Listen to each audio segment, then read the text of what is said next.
Hi friends, good morning.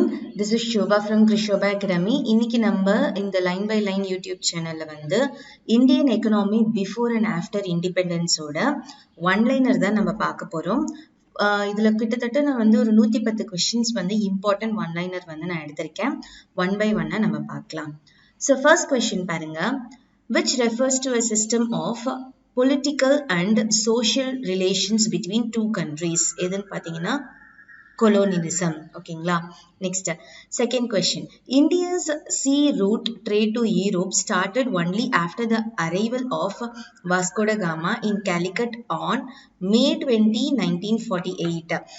எங்கன்னு பார்த்தீங்கன்னா Vasco da Gama Calicut on May 20, 1948. Third question பாருங்க. The period of merchant capital was from 1757 to 1813. ஓகேங்களா, 1757 to 1813. merchant capital oda period. Industrial capital oda period என்னன்னு பார்த்தீங்கன்னா 1813 to 1858. ஓகேங்களா. Fifth question பாருங்க. The political power was handed over to the British government by the East India Company in the year of 1858. ஓகேங்களா. Political power வந்து British government கிட்ட இருந்து east India company take over பண்ணது எப்பன்னு பார்த்தீங்கன்னா 1858. Next, the land tenure refers to a system of land ownership and management. ஓகேங்களா. Next, three different types of land tenure இருக்கு before independence. என்னென்னு பார்த்தீங்கன்னா zamindari system, mahalwari system and ryotwari system. ஓகேங்களா. Zamindari system வந்து எப்போ கிரியேட் பண்ணாங்க பிரிட்டிஷ் ஈஸ்ட் இந்தியா கம்பெனியால எப்போ create பண்ணாங்கன்னு பார்த்தீங்கன்னா 1973ல வந்து ஜமீன்தாரி சிஸ்டம் வந்து கிரியேட் பண்ணிருக்காங்க. Next, who introduced the permanent settlement act? யார் இன்ட்ரோடியூஸ் பண்ணாங்கன்னா லார்ட் கார்ன்வாலிஸ். ஓகேங்களா. which system refers to the ownership rights of use and control of land were held by the tiller himself. யாரு எந்த system பார்த்தீங்கன்னா ரோத்வாரி system. Next, the production of coal had risen over 6 million tons per annum. Next, 12th question பாருங்க. The Industrial Policy Resolution of 1948 and 1956 clearly stated that the need for helping both small-scale industries and the large-scale industry. Next, 13th question. The government of India declared its first industrial policy எப்பன்னு பார்த்தீங்கன்னா 6th April 1948. First industrial policy வந்து நம்ம India எப்போ declare பண்ணிச்சுன்னா 6th April 1948. ஓகேங்களா. Next, the industries were classified into four groups. என்னென்னு பார்த்தீங்கன்னா public sector, public cum private sector, controlled private sector, private and cooperative sector அப்படின்ட்டு 4 குரூப்பா வந்து இண்டஸ்ட்ரீஸை வந்து பிரிச்சாங்க. which term refers to the technological breakthrough in of agriculture practices? எந்த term பார்த்தீங்கன்னா green revolution. Next, the US by using public law 480 PL 480 exported wheat to India. Next, the green resolution was confined only to high yielding varieties, cereals mainly rice, wheat, maize and jowar. Next, the new agriculture strategy was also called by modern agriculture technology, seed, fertilizer, water technology or simply green resolution. In the new agriculture strategy வந்து இந்த 3 விதமாகவும் அவங்க கூப்பிடுறாங்க. சரிங்களா. Next, the government of India had implemented second green revolution to achieve higher agriculture growth. ஓகேங்களா. Next, the target of second green revolution என்னன்னு பார்த்தீங்கன்னா to increase 400 million tons of food grain production against about 214 million tons in 2006 to 2007. Next, the term large scale industries refers to those industries which require huge infrastructure, manpower and have influx of capital assets. First steel industry எப்போ எங்க establish ஆச்சு அப்படின்னு பார்த்தீங்கன்னா Kulti near Jharia, West Bengal. Next, first steel plant, large scale steel plant வந்து எங்க start ஆச்சுன்னா ஜம்ஷெட்பூர் இந்த year of 1907. Disco அப்படின்னு சொல்லுவாங்க ஸ்டீல் பிளான்ட்டோட பேரு. Next, first public sector unit வந்து எங்க ஸ்டார்ட் ஆச்சுன்னா Visvesvaraya iron and steel work எங்கன்னா பத்ராவதி. ஓகேங்களா. நெக்ஸ்ட், செயில்வாங்க, அதாவது steel authority of India limited. அது எப்போ எஸ்டாப்ளிஷ் ஆச்சுன்னா 1974. ஓகேங்களா. நெக்ஸ்ட் 26th கொஸ்டின் பாருங்க. India is the 8th largest steel producing country in the world. ஓகேங்களா. 8th largest. Next jute first modernized industrial unit was established at Reshra in West Bengal in the year of 1855. Next, India ranks number 1 in the raw jute and jute goods production. Number 2 in the export of jute goods in the world. Number 1 வந்து இந்தியால, number 2 வந்து world level. ஓகேங்களா. Next, cotton and textile industry in the largest organized and the broad-based industry which accounts of 4% of GDP. Next, the first Indian modernized cotton cloth mill was established in the year of 1818 at Fort Gloucester near Kolkata. Next, the second cloth mill named Mumbai Spinning and Weaving and Co. அது எங்க establish ஆச்சுன்னா பாம்பேல, அதாவது Mumbai, in the year of 1854 by யாராலன்னு பார்த்தீங்கன்னா KGN Dabur. Next, which industry is the second largest industry among agriculture based industries in India ன்னு பார்த்தீங்கன்னா எந்த இண்டஸ்ட்ரினா sugar industry. Next, Maharashtra contributes over 1/3 of the Indian total sugar output, followed closely by Uttar Pradesh. உத்தரப்பிரதேஷ்க்கு அடுத்து வந்து மகாராஷ்டிரா தான் வந்து 1/3 of the total sugar output வந்து contribute பண்ணுது. Next, India is the third largest producer of nitrogenous fertilizers in the world. Next, the first magnetized paper mill was set up in the year of 1812 at Serampur in எந்த ஏரியான்னு பார்த்தீங்கன்னா West Bengal. Next, the paper industry in India is ranked among the 15 top global paper industries. Next, which is the second largest country in the world in producing natural silk? India. First எதுன்னு பார்த்தீங்கன்னா China தான். ஓகேங்களா. Next, first successful oil well was dug in India எந்த ஆண்டுன்னு பார்த்தீங்கன்னா 1889 அட் Digboi, Assam. Next, ஓஎன்ஜிசின்னு சொல்லுவாங்க, ஆயில் அண்ட் கேஸ் கமிஷன். அது எப்போ எஸ்டாப்ளிஷ் ஆச்சுன்னா 1956ல டெஹ்ராடூன்ல உத்தராகண்ட். ஓகேங்களா. Next, in micro manufacturing enterprises the investment in plant and machineries does not exceed 25 lakhs.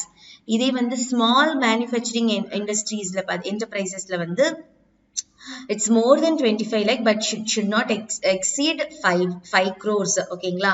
Medium manufacturing enterprisesல வந்து more than 5 crores but it should not exceed 10 crores. இதே micro service என்டர்பிரைசஸ்ல பாத்தீங்கன்னா it should not exceed 10 lakh. Small service enterprisesல பாத்தீங்கன்னா more than 10 lakh but it should not exceed 2 crores. Next, medium serviceல பாத்தீங்கன்னா more than 2 crores but should not exceed 5 crore. ஓகேங்களா. இதான் வந்து micro manufacturing, small manufacturing, medium, micro service, small service, medium சர்வீஸோட இது இன்வெஸ்ட்மெண்ட்டோட இது rate, என்னென்ன அமௌண்ட் வந்து அவங்க இன்வெஸ்ட் பண்ணணும் அப்படின்றதுக்கு. ஓகேங்களா. Next, which bank is in which the government holds a major portion for the shares? எந்த பேங்க்லனா பப்ளிக் செக்டார் பேங்க்ல தான். SBI is a public sector bank. The government holding எவ்வளவு percentage ஹோல்ட் பண்ணுதுன்னு பார்த்தீங்கன்னா 58.60%. பஞ்சாப் நேஷனல் பேங்க்கும் வந்து ஒரு பப்ளிக் செக்டர் பேங்க் தான். அதுல எவ்வளவு ஸ்டாக் வந்து ஹோல்ட் பண்ணியிருக்காங்கன்னா 58.87%. மோர் தென் 50% தான் வந்து ஒரு பப்ளிக் பேங்க்ல வந்து ஸ்டாக்ஸ் வந்து ஹோல்ட் பண்ணுவாங்க. நெக்ஸ்ட், பப்ளிக் செக்டர் பேங்க் வந்து ரெண்டு விதமா கிளாசிஃபை பண்றாங்க. ஒன்று nationalised bank and state bank and its associates. ஓகேங்களா. Next, which bank are managed and control by the private ப்ரமோட்டர்ஸ்னா பிரைவேட் செக்டர் பேங்க் தான். டோட்டலா நம்ம இந்தியால எத்தனை public sector bank and private sector bank இருக்குன்னு பாத்தீங்கன்னா 27 public sector bank and 22 private sector bank வந்து நம்ம இந்தியால இருக்கு. Next, RBI, the apex banking body, has given license to payments bank and small finance banks. Okay, next, in India, nearly 70% of population lived in rural areas. Total in the year of 1969, 19th July, 14 banks with deposit above 50 crores were nationalized. அதாவது 1969 July 19th வந்து 14 பேங்க்ஸை வந்து நேஷனலைஸ்டா மாத்திருக்காங்க. 15th ஏப்ரல்ல வந்து 200 crores worth உள்ள deposit 6 banks வந்து நேஷனலைஸ்டா மாத்திருக்காங்க. நெக்ஸ்ட், the concept of economic planning in India or 5-year plan எந்த நாட்டுல இருந்து எடுத்துட்டு வந்தாங்க அப்படின்னு பாத்தீங்கன்னா ரஷ்யா கிட்ட இருந்து. ஓகேங்களா, இது வரைக்கும் நம்ம இந்தியால வந்து எத்தனை 5-year பிளான் போயிருக்கு அப்படின்னா 12 5-year பிளான் வந்து போயிருக்கு. நெக்ஸ்ட், கவர்மெண்ட் ஆஃப் இந்தியா வந்து 5-year பிளானை வந்து இப்ப என்னவா மாத்திட்டாங்க அப்படின்னா நிதி ஆயோக்கா மாத்திட்டாங்க. ஃபர்ஸ்ட் 5-year பிளான் வந்து எந்த பேஸ் மாடல்ல வந்துச்சுன்னா ஹராட்-டோமர் மாடல். அதோட மெயின் ஃபோக்கஸ் என்னவா இருந்துச்சு? ஃபர்ஸ்ட் 5-year பிளானோட மெயின் ஃபோக்கஸ் என்னவா இருந்துச்சு அப்படின்னு பாத்தீங்கன்னா அக்ரிகல்ச்சர் டெவலப்மெண்ட் ஆஃப் த கண்ட்ரியா தான் இருந்துச்சு.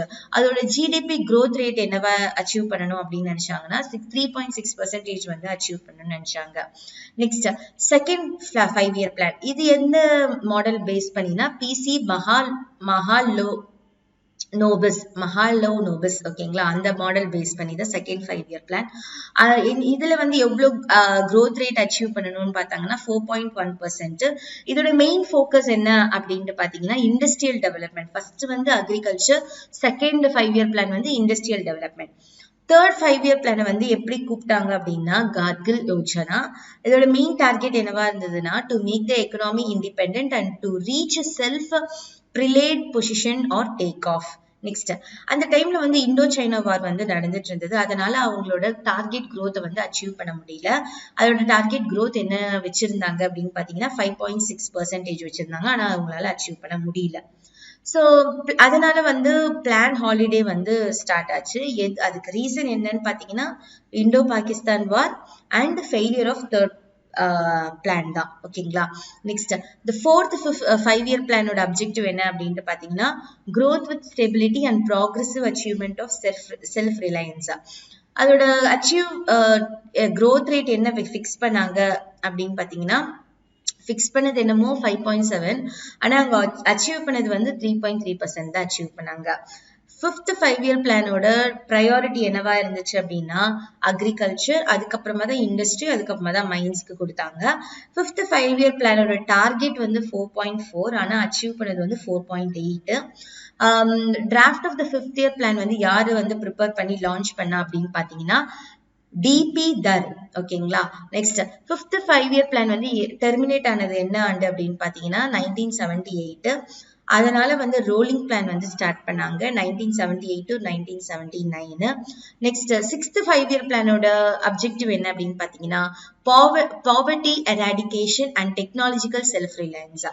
அதோட மோட்டோ என்னவா இருந்துச்சு? 6th 5-year பிளானோட மோட்டோ என்னவா இருந்துச்சு அப்படின்னு பாத்தீங்கன்னா கரிபி ஹட்டோ. ஓகேங்களா, அதோட 6th 5-year பிளான் வந்து எதை பேஸ் பண்ணினா இன்வெஸ்ட்மெண்ட் யோஜனா வந்து பேஸ் பண்ணி இருந்துச்சு. இதோட டார்கெட் எவ்வளவு இருந்துச்சு அப்படின்ட்டு பாத்தீங்கன்னா 6th 5-year பிளானோட growth டார்கெட் எவ்வளவு 5.2, ஆனா அவங்க அச்சீவ் பண்ணது வந்து 5.7. 7th 5-year பிளானோட டார்கெட் வந்து 5 இருந்தது, ஆனா அவங்க அச்சீவ் பண்ணது வந்து 6. 8th 5-year பிளானோட டாப் ப்ரையாரிட்டி என்னவா இருந்துச்சு அப்படின்னு பாத்தீங்கன்னா டெவலப்மெண்ட் ஆஃப் தி ஹியூமன் ரிசோர்சஸோட அந்த 8th 5-year பிளான்ல என்ன பாலிசி இன்ட்ரடியூஸ் பண்ணாங்கன்னா new economic policy of India வந்து இன்ட்ரடியூஸ் பண்ணாங்க. இதோட ஆனுவல் growth ரேட் வந்து எவ்வளவு இருந்துச்சு அப்படின்னா 6.8, ஆனா அவங்க டார்கெட் வச்சது என்னமோ 5.6 தான். Next, the main focus of 9th 5-year plan என்னன்னு பாத்தீங்கன்னா growth with justice and equity.